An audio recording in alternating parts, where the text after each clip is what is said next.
Hello everyone, and this is Edmond Mindaro's channel and here with another quick tutorial. At sa video ito ay tuturo ko on how to enable and use virtual touchpad in Windows 11 or Windows 10.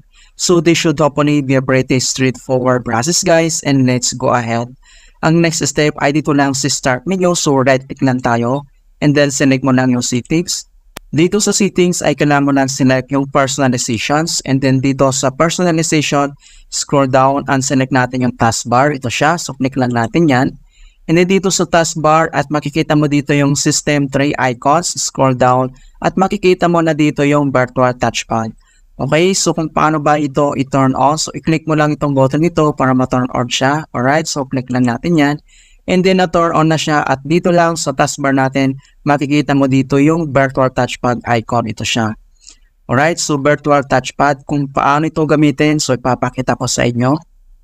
Alright, so since na-turn on na natin yung virtual touchpad dito lang sa taskbar, ay makikita mo dito yung icon ng virtual touchpad. Ito siya. So pag click mo yan, ay pop-up dito sa kanyang screen kung paano ba ito gamitin. So yung kamay natin, ipi-place lang natin dito sa part na to. And then, siya po yung control dito sa mouse pointer natin. Ayan, so ganito siya. So, click mo yan. And then, ganyan siya. Okay, so ganito lang kasimple kung paano gamitin ang virtual touchpad sa Windows 11. Kung gusto mo naman itong i-turn off, so napakadali lang naman. So, dito lang sa ating settings and then dito sa personalization, ay select mo lang yung taskbar. And then dito sa taskbar, makita mo dito yung system tray icons. And then dito lang sa baba ay makita mo dito yung virtual touchpad and then turn off mo lang siya. Ayan, so ganun lang po kasimple mga kaibigan kung paano gamitin yung virtual touchpad dito sa Windows 11.